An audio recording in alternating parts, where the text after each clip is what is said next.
Hello, everybody.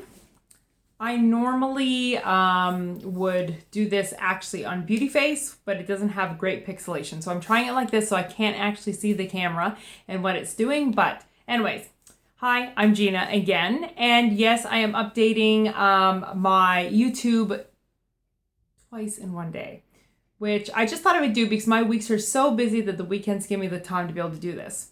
So in my first YouTube video, I just gave an introduction to me. My second one was a little bit about my weight loss journey. This one I want to talk a little bit more in depth about keto because I have a lot of people that are friends that follow me on Half the Person I Used to Be on Facebook or on Keto Low Carb Gina on Instagram, and they kind of don't get the whole what keto really is, okay? So, and it took me a while to get it too, although I have to say, having lived a very low carb lifestyle for years, not being full-fledged keto actually helped me a lot with the carbs.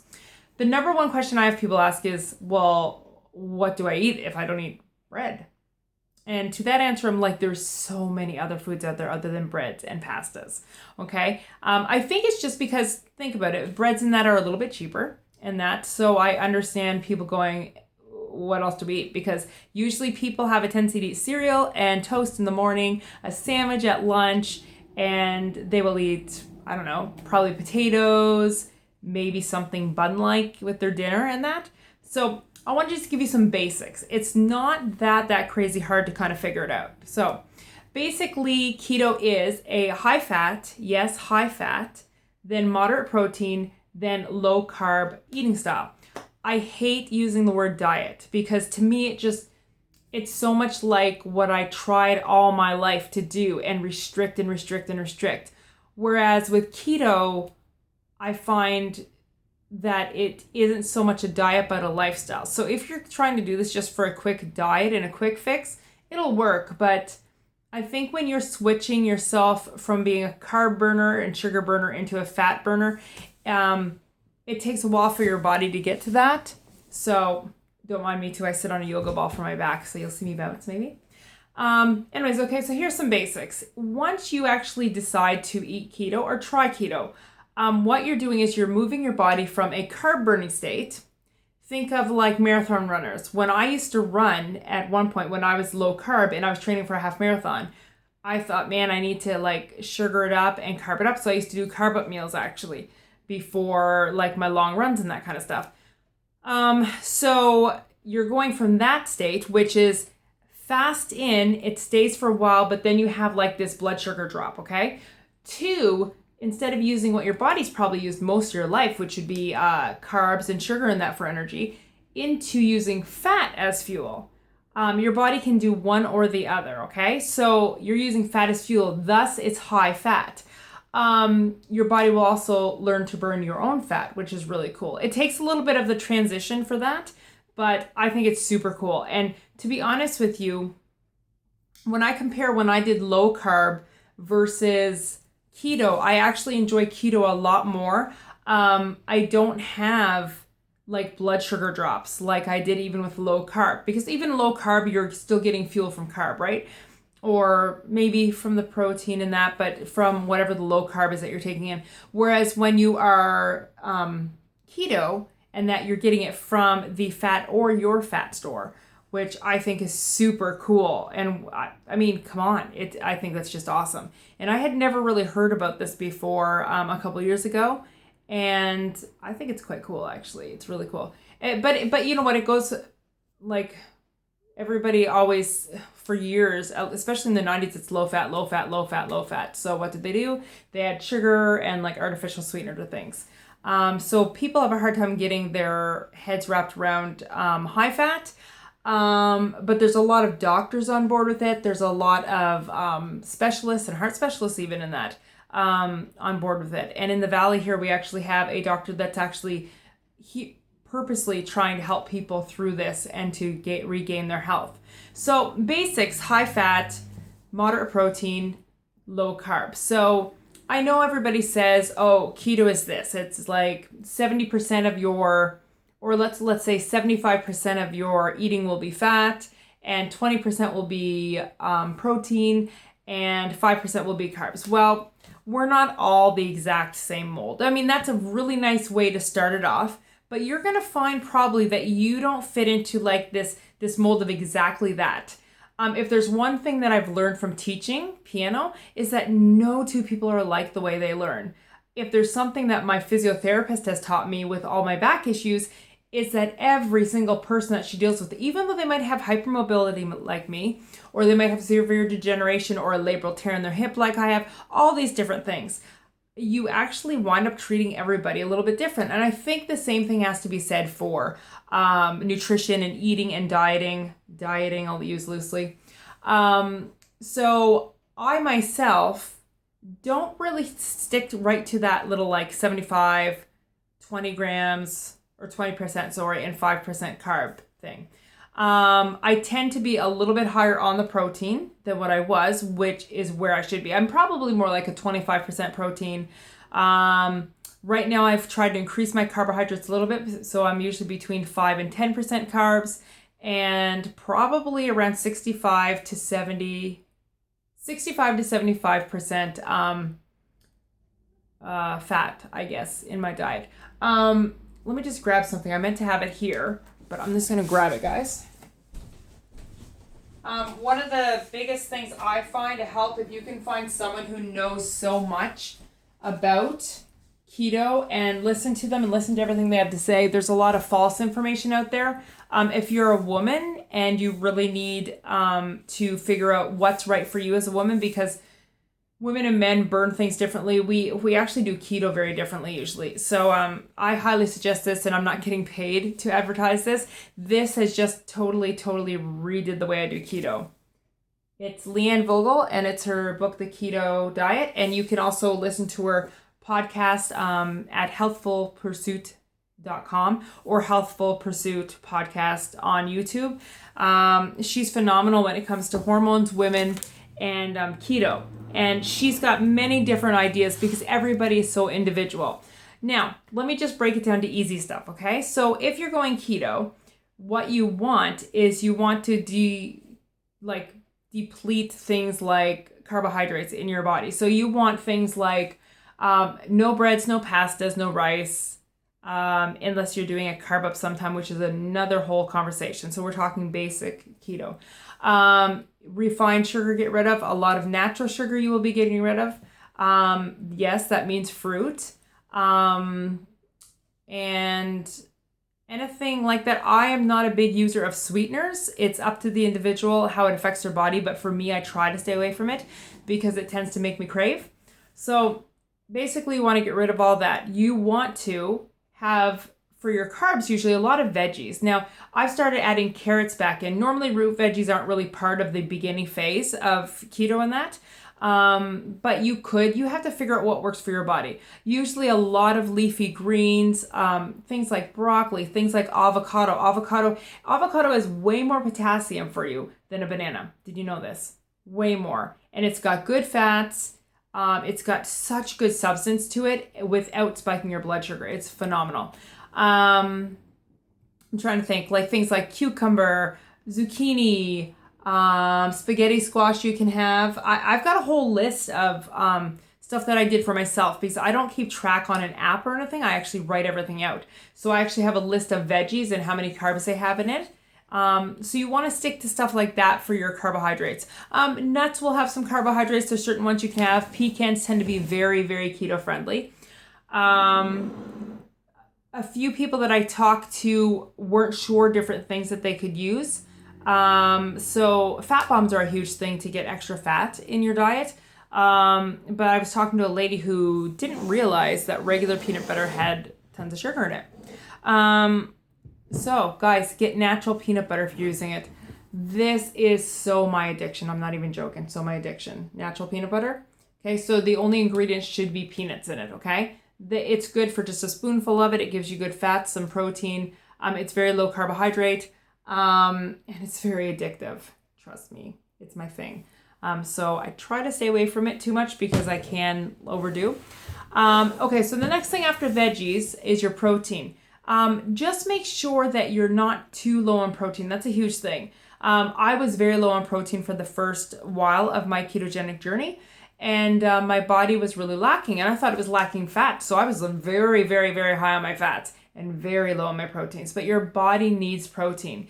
And I know there's a lot of information out there saying, oh my word, if you eat too much protein, it's going to turn into like a carb type thing and you're going to burn it like that in your body, all this kind of stuff. But guys, there's people doing keto carnivore out there. So that means it's almost exactly 50-50 of like meats and fats. And they're losing weight and they're doing fine. Actually, I follow a girl on Instagram who's lost like 30 pounds in the last 2 months doing keto carnivore after doing regular keto, which is fine. I think it's good. I think it's great. I happen to need my veggies because I just do. I like them. So anyways, so when you're choosing meats though, choose fattier cuts of meat usually. I do use chicken breast. If I'm cooking up a chicken, I'm using the whole thing. So chicken breast is low fat. However, you can fatten it up by using oils in it if you saute it in a stir fry, adding some mayonnaise to it if you're making a chicken salad out of it. There's many different things you can do with it. I suggest staying away from bacon that has been processed, and a lot of bacon has. I know people use it all the time, and there's nothing wrong with that. People do it. But if you can get some like pork belly, which is what the bacon's cut from, and do it yourself, then it's not as processed. It's just the real thing, right? And the other thing is fat. So I think you should choose, this is just my personal thing. This is what I do. I shouldn't say you choose, but this is just always my advice to people, to use really, really good whole, real type oils. So I use a lot of avocado oil, camelina oil, for fats, butter. If you can get grass-fed, I can't even talk. If you can get grass-fed butter, fantastic. It's hard to come by sometimes around here, but if you can, that's great. Whole whipping cream. I use that in my coffee. I'm just trying to think. I mean, the only other places I really get my fats from are eggs. Eggs are powerhouse, guys. Eggs, a little egg, is like about 75 to 80 calories, depending on the size of it. It has 6 grams of protein, so it's very low protein, but it has 9 grams of fat. So if you need a little something extra with your meal, grab an egg, boil them up, keep them in the fridge in their shell, and they will last for quite some time for you in the fridge, which is great. They last for up to a week in the shell. So sometimes I keep a couple of those on hand just because if I'm having a day where I'm really ravenous, an extra egg, cold egg boiled with my meal is fantastic. There is other places, coconut oil. You can use coconut oil in things. If you're doing fat bombs, I always like to use very, very pure things like butter. We're talking coconut oil in them. Chocolate, depending on where you live, depends on what you can melt down to actually use and stuff. So we do have a Lindor store in Halifax. It's about 2 hours from me. So I actually go in and get 99% Lindt chocolate. So that is pretty much as dark as you can get without being 100%. You will actually find Baker's chocolate, but Baker's chocolate actually has more carbs in it than the 99% dark Lindt. So just really check that out. I believe for the whole bar of 99% dark Lindt, it's only 4 grams of net carb. And if I use one of those making fat bombs, then I actually only have, generally speaking, only about 0.5 grams of carb per fat bomb. Now, I've actually stopped making fat bombs for myself because I am slightly addicted to them. And I do love them, and I was overeating them. So I just chose not to. So now I actually eat the 99% dark chocolate by itself because I love it. There's so many reasons why I love keto. One of the big things for me is because of a lot of my issues I have with my back, my hypermobility, my deterioration, and now labral tear in my hip, I can't actually do any cardio. And I used to, trust me, when I first started losing weight and I was running, I loved it. I was addicted to running, to biking, to swimming. I can't do any of those things now. So everything's about physio strengthening with like stretchy bands that look kind of like this. Okay. So I can't do that. So the way I'm able to lose weight right now and maintain is through keto. And I love it for that because if you are a person that you are inactive because you can't be, not because you don't want to be, but because you literally can't be. There's some of us that just can't do that. And we do everything we can for ourselves, but we can't do all the physical stuff that we would like to do. Well, if you are that person, I find it really, really, really helps me to maintain. I've had no problem maintaining my weight. with keto and losing weight with keto. So I love it. It's great. And it's very, very, very satisfying for me because the amount of protein I'm eating, the fats on top of it, the carbs that I'm getting, everything is so real. It's so wonderful. I love it. And I really do stick to very simple things. If you want to check out my actual food that I eat, then just go on Facebook to my Half the Person I Used to Be page, or on Instagram, you can go to my Keto Low Carb Gina page. And I always put all my meals there. I kind of meal blog. Sometimes I give some recipes there and that kind of stuff too for stuff I do, but I pretty much keep it all real food based. I don't need a lot of prepared stuff that has been prepared and like meal replacement bars or anything like that. I try to just use real meats, real fats, real veggies, real stuff like that. So, and there's a couple other things about keto that I really love myself. It's the fact that I'm actually sustained. Like when I used to be more fueled by carbs than that, you eat stuff and you feel good, but then a couple hours later you're having this like downtime, your blood sugar drops. Being fueled by fat, I actually find that I don't get that. So I can go if I need to. Like before I used to be snacking all the time. So I would have, I still lost weight that way, but I would have like maybe like 15 almonds or something as a snack or something. But now, generally speaking, depending on the day, there are some days where I can eat more and I want to snack. But generally speaking, I actually feel really good and I feel like I don't need to snack. And I don't feel, my energy doesn't dip unless I've been up at 4 a.m. to go for a physio appointment and have a full day of work. But that's expected.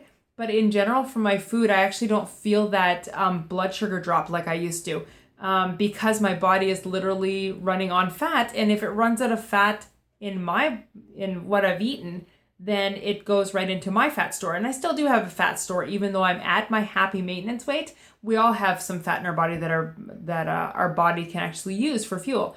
So that's one thing. Another thing I've noticed is other than when I'm in a lot of pain, my moods are much more level. Not that I was an extreme crazy mood person before, because I wasn't. I was always happy, known as the happy-go-lucky Gina. She's always happy, she must be on drugs, which I wasn't. But I did actually get that at one of my jobs I had. They were like, "You're so happy, you must be on drugs." But whatever. Anyways, no, I don't do drugs. But yeah, so my moods and everything are much more consistent. I don't find that I actually have major fluctuations in them. And I used to have a lot more fluctuations in my moods.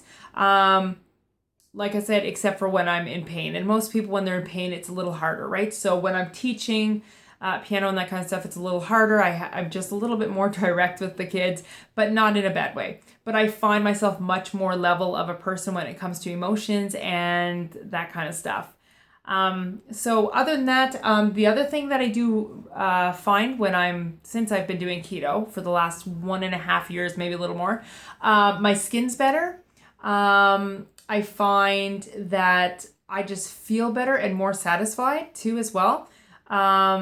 And I don't know, I feel really good eating this way. And I know a lot of people get into keto and they go through like a keto flu, which I never did, but I can see that being a big thing for people because if you're going from eating like 400 grams of carb a day to under 20 grams, your body's in shock, right? So a lot of times when people ask me, I said, listen, why don't you give yourself a little bit of a break and your body a break and just slowly go into it. So take out like breads one week. The next week, take out like potatoes and maybe a lot of fruits and that kind of stuff. And keep in just a couple fruits. And then maybe take out some of the fruits and heighten up your fats and that. So I think sometimes there's something to be said for going into keto with a little bit of a slower, easy paced thing on your body, or else you will actually have quite a shock. It'd be like, I equivalent it to, I can't even talk, my word. I'm so sorry. I'm just going to leave it like this because I'm completely human here. But it's like the equivalent of me going out when I used to train for a half marathon. I started with like run, walk, 5K, then I would do 10Ks and everything. But if I went from never running a day really in my life into like a full half marathon, my body would be rebelling. I'm pretty sure I'd be pretty sore after, and I'm pretty sure I might actually injure something in that. So I think being easy on your body, actually is a good thing for some people. Some people can go right into things, but if not, and you're having experiences of feeling really, really bad, it doesn't hurt to back off. And depending on what you have going on with you, with me, I have PCOS and I have hypothyroidism. I was going to say hypermobility because I have that too. But sometimes when you are very, very hormonal, it's much better to go in like a lot easier on yourself. Obviously, any lifestyle that you choose, you should check with your doctor first, because there's certain people that probably should not do keto, or if they do, they should be monitored by their doctor. People that have diabetes type 1, diabetes type 2, I know there's people that do keto, but you have to be really careful and just check with your doctor. Liver and kidney problems, just always check with your doctor if you have anything going on. And be really, really easy on your body. If there's something that I have learned, it is to really, really, really love my body no matter what size it's at, and really respect it and nourish it. Don't deprive it, and really, really, really give it the time that it needs, because you didn't gain the weight within a week or two, so you're not going to lose it completely in a week or two. If you lose a pound a week, you're doing fantastic. If you lose 10 pounds the first month, you're doing great. If you lose 20, whatever. But just be really patient with yourself if you do decide to start up keto. And I hope that some of the stuff that I actually talked about here will help people know where to start. Like I said, you can always contact me through my Half the Person I Used to Be page on Facebook, or my Instagram account at Keto, Low Carb Gina, or Low Carb Keto Gina. I'm one of those. Not sure which one. One of them. I have the exact same picture on all of them, I believe, of me drinking coffee. So I love my coffee. Anyways, that's my story and what I love about it and what it's done for me. And it's very freeing for me. And I love it. And I love being able to share with other people. And I will continue to do more videos. I just wanted to give the down low on what the basics of keto are, just so that people aren't too shocked in that, because it is amazing how many people just don't know what is a carb and what isn't. And if all else fails, Google it. I use Google all the time for stuff. So anyways, guys, this has been a long video, I'm sure. So I hope you guys have a great night, and I will be on sometime this week, maybe with maybe a recipe or something that I do, because I do love sharing that. And I do actually have little videos on both my Facebook and my Instagram account as well. So have a great night, guys. Bye.